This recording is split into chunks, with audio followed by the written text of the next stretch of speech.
போற்றி, சித்தனே போற்றி, தீரமாய சுரக்காய சுவாமிகளே போற்றி, ஓம் ஸ்ரீ சுரக்காய சுவாமிகளே போற்றி. சுரக்காய தாத்தா ஐயா சந்தனம், ஓம் ஸ்ரீ சுரக்காய சுவாமிகளே,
மேலே போட்டிருக்கோம்.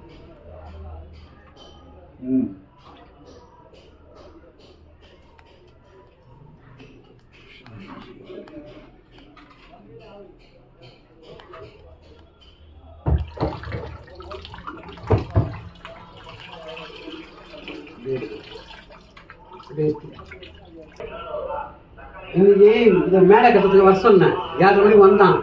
அதுக்குள்ள இது பண்ணிட்டார். சரி, இன்னைக்கு ஒரு சித்தர் அது எவ்வளோ பேர் கட்டாங்க, ரசத்திலே புளியார் கொடுத்தாங்க. ஒரு மாதிரி இருந்தது. ஐயா நீங்கள் உத்தரவு இல்லாமல் வர முடியாது, நீங்கள் உத்தரவு கொடுன்னு கேட்குறாங்க. கேளுங்க. அப்போ நான் சொல்லிட்டேன் 2 நிமிஷம் உள்ளே வந்துட்டு போயிடுங்கன்ட்டு. மேலே பயங்கர ஈடுபாடுனாக்கா அவர் என்னை பல இடத்துல சோதனை பண்ணி என்ன எல்லாரும் வெளிச்சத்துக்கு எடுத்துக்கிட்டார். அவர்கிட்ட நெருங்க முடியாது. 1000 ஐயர்களுக்கு முன்னாடி என்ன ஒரு உருவாக்கி விட்டார். அங்க பன்றிமலை சாமிகள் முன்னாடி எனக்கு வந்து 4 உயரம் மாலை போட்டு அன்னைக்கு உருவாக்கி விட்டதான் எனக்கு தாத்தா. 12 வருஷமா நான் இது வருவேன். அது